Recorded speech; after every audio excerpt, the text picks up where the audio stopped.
Constructing your life is about much more than just building a bank account. Each week, join real estate entrepreneur and mindset coach Austin Linney as he interviews guests who are constructing their dream lives and impacting the world around them on a daily basis. If you're an entrepreneur or wanting to start a business, or you just want to hear motivating stories of how others have overcome the odds, you are in the right place. And now for your host, Austin Linney. Guys, welcome. So glad to have you here. Guys, we've had so many great entrepreneurs, investors, amazing people sharing their story. And what we wanted to do after 230 plus episodes is we wanted to bring back some of the best pieces of advice in short clips to create a power-packed podcast where you can gain a ton of knowledge in a short amount of time. So what we've done here is we've created a greatest of episode, and we really hope that you enjoy our little picking from the best things that we've heard in the Construct Your Life podcast. So enjoy. What people don't understand, and I'm going to ask you what y'all do, there's people that rent out the space, and then there's people that have the home and then rent out the home. So could you walk our listeners through the different dynamics, and which one do y'all choose to do as a company? Yeah. Great question, man. Did you do your homework on this and prepare these questions, or did you just these are on the flippery stuff. Yeah. I love it. So for the benefit of listeners who might not know anything about a mobile home park, traditionally the basic economics of the business is we as the park owner own the land and the underlying infrastructure, and the resident owns their own home.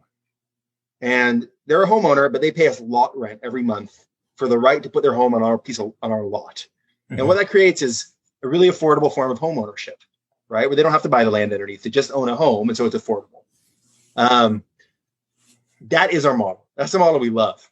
And the reason we love it is our tenants stay really long term. Our typical tenancy is longer than 12 years. Because the tenants are homeowners, they're invested in the community, they've got home equity.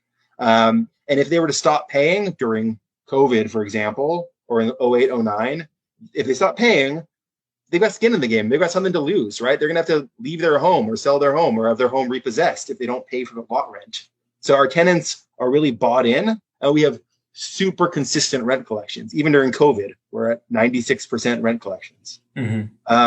So what you're alluding to is there are some operators who figured out if we as the park owner own the land and we own the home on top of it, we can rent it out and make more money, right? Because maybe lot rent alone is $400, but if I rent out the home and the lot, I can rent it for $800 or $1,000. And that's true. You can make more money that way, more cash flow. But in my view, the cash flow is not as durable. It's not as consistent, because at that point, you're basically operating a horizontal apartment building. Your tenants don't have skin in the game. They're not homeowners. They're not bought in. So you have higher turnover. Stories that they told themselves that put them in their own box. That's the bigger thing. And I love this because look, guys, if you want multifamily knowledge, go YouTube it or listen to a million podcasts, because half the time I get through my podcast, I'm like, did we even talk about real estate? Because this conversation is so much more important, because it's allowing you as a human, right? And I'm reading a book right now that my coach recommended to me. I don't know how I just found it, but I'm recommending it to every human being. What you say when you talk to yourself. And it's basically talking about how to reprogram the subconscious brain and to remove the negative talk that you're having with yourself. So basically it's saying, if you want to quit smoking, you tell yourself, I'm not a smoker. And then over time, your subconscious, when you put a cigarette in your hand, goes, you're not a smoker. Why do you have a cigarette in your hand? This works with everything. And the fact that there's two mindsets you can have, it's as simple as this. You can either be a fixed mindset, which will get you nowhere, or you can be what I think me and you are, which is a growth mindset, and understanding that I am in hot pursuit of the newest and best version of myself every day when I wake up. And what I bring to the table, and I would imagine you do too, because you're a hard guy to put their hand on exactly, where you operate, but there's no judgment for me. There's no judgment for me on anything. Look, if you want to go and you want to get 2 single family residents, and that gives you an extra $700 a month, and you love your job and you get to coach your kids, and you get to be available for them, like, dude, like, yes, let's go. And you know what I'm saying? I mean, I'm sure you run into that all the time in the multifamily space, because everybody wants those unit numbers. They want to get up to 1,000 and 4,000, right? And that maybe that's the case. And I think one of the guys that I love, and I don't know if you know him, but Bruce Peterson, we have dinner from time to time here in Austin. Apartment guy. Yeah, and he's like, Austin, I could have 4,000 units if I want. Like, I love my life now. But that you have to know who you are to sit in that, right? And not get caught up in the unit count number, which happens in multifamily all the time. Definitely. And I want to touch on that in a second, but I want to go back to something because this book that you're talking about, what you say when you talk to yourself, I haven't read it, but I want to touch on this because I think it's super critical. If you want to be successful, however you define that in life, it all really starts inside your brain because your mindset is the lens through which you see the world. Like reality as you know it is occurring inside this skull. And so how you perceive that is everything. And so like, I just want to talk about the neurobiology of this for a second because it's fascinating. This idea, like I used to coach youth climbers, and one of our climbers is actually going on to the Olympics. It was supposed to be this year, but she's going to be there next year. And one of the things that we would always talk about is not coaching the negative and not reinforcing bad talk. So things like, don't be afraid. That's not helpful, right? That's coaching the negative. It's telling you what not to do, but it's not telling me what to do. And instead, you're coaching, hey, be courageous. When you're up there and you're afraid, because climbing, there's going to be a lot of situations where you're afraid. It's not a moment to try and shut out the fear. It's a moment to rise above and display courage. And so that's the skill that you're practicing here, is being courageous. And what happens in the brain is really interesting. Whenever you have a thought, like the first time you've ever had a thought, the neurons in your brain, they fire. And they try to find the other neuron on the other side of the brain as you're making this thought for the first time. So it's kind of like you're driving across town to find this location. You're going to see a friend at their house, but you've never been there before. You just have some vague directions. And so you're kind of meandering. You're not taking the most efficient route. You finally get there, right? And now that you have that mental block of like where it is generally, those neurons, they found each other. It took a little bit to get there the first time, but now that they know where they are in relation to each other, every subsequent time that you have that thought, let's say that's, I'm a smoker. Every time you then have that thought, it gets easier and easier for those neurons to find each other. And what ends up happening is the brain then says, hey, this person's having this thought so frequently, we should probably do something about that to make it even more efficient because it must be an important thought. And so then what the brain does is it coats that neuronal pathway in what's called myelin sheath, which is like a fatty white substance, which acts like fiber optics. And now that thought is transferring across the brain at lightning speeds relative to what it was before. All because you just kept reinforcing it over and over. And so you can undo that, but it becomes very difficult once you've instilled these negative self-talk. But you can encode these positive codes in the same way just by having it frequently. And it might feel like you're showing up and just, faking it until you make it. But there's a lot of, neurobiology science behind supporting why that actually does work. So saying, hey, I'm a grateful, exuberant, friendly person. Like, even if you don't feel like you're very grateful or very outgoing or that you don't really want to be around people, but you tell yourself that enough times and your brain will start to light up those pathways. As you're making, and I think a lot of people are in this spot, as you're making money in business and your career, we just who we are, type A's get attracted to, putting their money to work and other investments and stuff. And a lot of people do real estate. A lot of people do a bunch of different things. I'm curious kind of that path for you, where it started and just anything you've learned from kind of what businesses you've been involved in. So, I'll tell you what I did. And again, doesn't make it right or wrong. I just tell you my story. I had my blinders on and I made a bunch of money in what I do. And I missed on a bunch of opportunities, look, I had people call in, hey, you can take your money, make more money. I don't care. It's in the bank. So as long as it's in the bank and nobody robs the bank and it's FDIC, I didn't care. So I missed out on a lot of opportunities being so focused on what I was doing that I didn't want to distract myself for a minute to look at anything else. Do I want to flip a house? No. Do I want to invest in this? No. So it wasn't until after I had multiple seven figures already saved in a bank account, not in the stock market. Yeah. I had the fucking bank calling me going, dude, what are you doing? Like, who keeps in their checkbook what you got? You know what I mean? I was like, I don't care. Is it still there? I'm like, I'm not interested in that. I'm focused on. And then as I got to a point where my comfort level in what I was doing was there, and that took a decade and a half. Then I came up for air. Then I started looking around, and then I found, okay, I've done so well in the people business that I know how to find great people that are great at what they do, and then bring them what is a very difficult thing to get, which is money. So I have the money. That's the part that go try to get a loan from the bank. You know who gets loans from the bank? People don't need money. You know, who doesn't get a loan from the bank? Everybody that needs money. So, you know, the point that I'm making, then it was like, okay, let me get into an electric car business. Let me get into an Indian franchise. Let me go invest in real estate with some you know what I mean? But I didn't do that until I had packed the bank. And I packed the bank doing one thing that I knew how to do till I went from good to great. So I'm just going to tell you, give everybody a lesson real quick, how we structure our businesses. So there's a book out there called Profit First. Guys, you know who you're talking to. This is not the guy that wants to dive into tax codes and, you know, money strategies, but I know enough to be dangerous. And what we've done is we've created a scenario where the net profit of the company is invested twice before it ever actually touches our hand. So now you've created $1 and you've now invested that $1 2 times before it's ever been spent. So a percentage is off to Ryan to invest. A percentage is off over here in an account that makes more money, because then when it's invested twice, then that money then buys a long-term asset that gives us money for the rest of our life.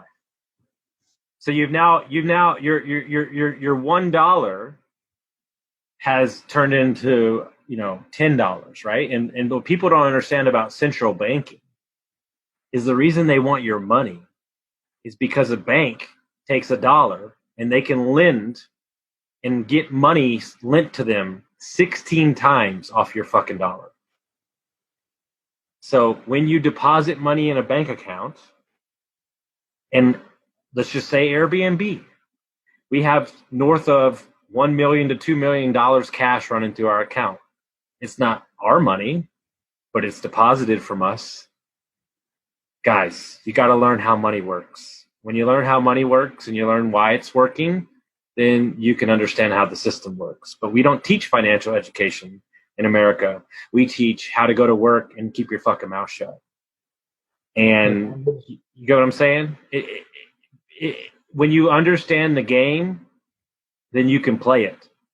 But you have to educate yourself by being around people that know more than you. If you're surrounded by the people who have the same thoughts of you, you're in the wrong circle. It's as simple as that. I mean, dude, I don't want to go party anymore. Dude, I want to go make money and I want to go change people's life. And I think it's funny, right? Because there's something so comforting about what you could do wholesaling. So why do you think that you're already on, not just you're moving off wholesale? Yeah. Why do you think that you're on to the next part? Is it just that, is that now you're seeing like, okay, great, I can make money from this, but we've had this conversation, you and me. But now I want my time, right? Yeah. And I think that's the switch, right? Yeah, absolutely. I mean, you like no matter what you do, you're going to have to put, you know, some sort of effort into it, right? You're not just going to wake up and have hundreds of thousands, millions of dollars just flowing in. Mm-hmm. Work has to be put in somewhere. Okay.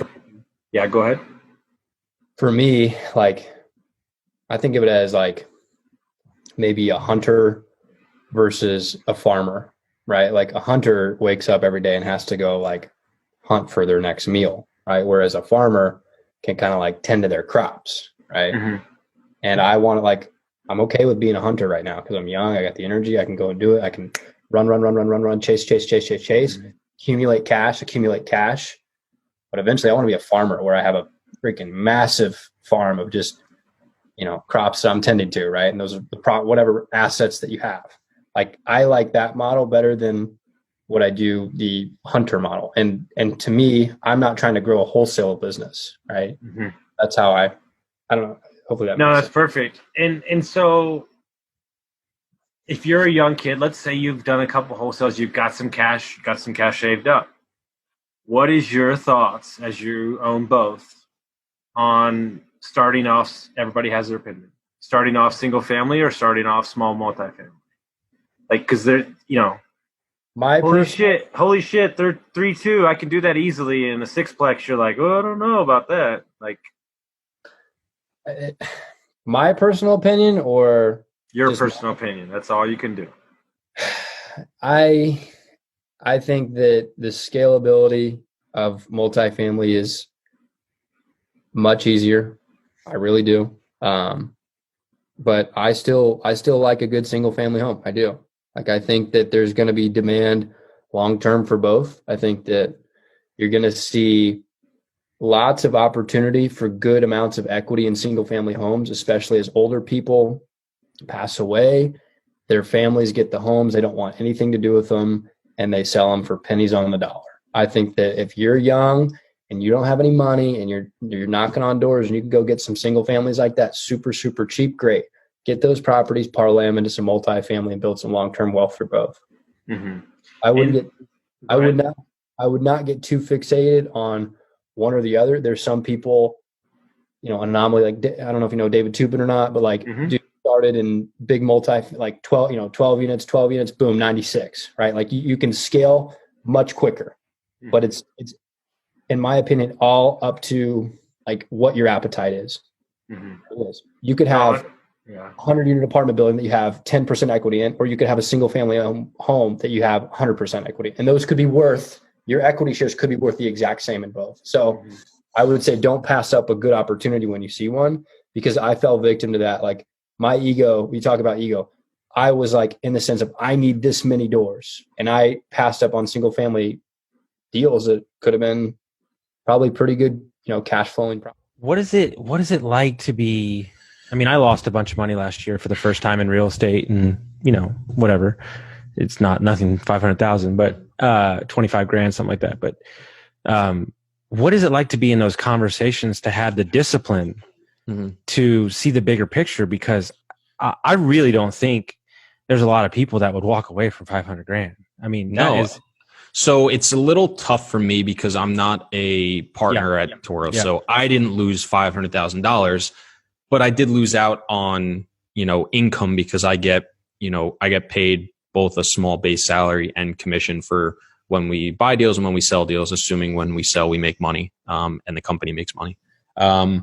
So, I didn't really get hurt, besides, not closing on all 6 deals. We only closed on 3 of the 6 because we walked on those 2 and walked on the one in Florida. But watching it, I mean, it's tough. I mean, you're talking about losing a significant chunk of change on the idea that, hey, this is just the right call. Like, this is the right thing to do. No, it's definitely hard. I can speak a little bit better to after we bought that 82-unit deal in Jacksonville, Florida, which was not a Toro deal, it was a general partnership deal. We were actually going to buy another 86-unit in Jacksonville as well, that I was going to be a part of the general partnership of, that we walked on right before due diligence.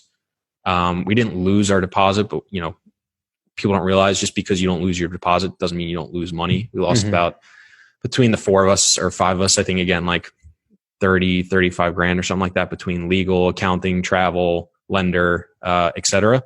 And that, it's not easy to walk away from a deal. And it's even tougher now because that deal crushed it after we walked, because we know the person who bought it, our manager's managing it for him, and they were thinking about selling it prior to this, but we got hold of the financials when they were thinking about selling it. And I mean, they're cash flowing like a motherfucker. Like, it's crazy. So, I can talk more to that, but yeah, I mean, for 5, I mean, it's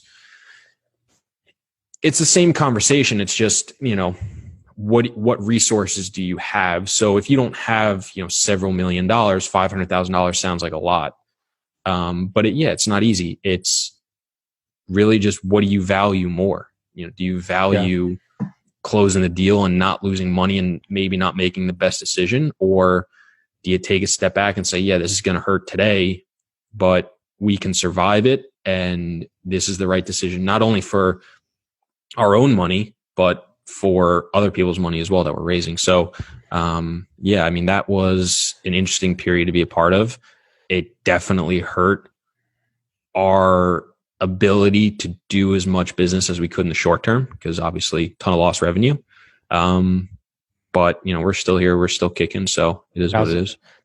Guys, we just wanted to make this episode to thank each and every one of those amazing guests that we've had on that have come in to share their story and share their insights and their knowledge with everything that they brought to the podcast.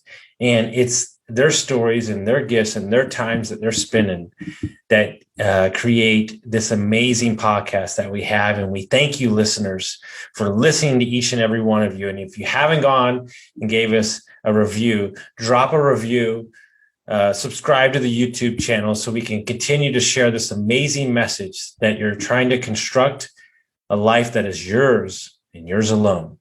So thank you, everybody, and we'll see you next time.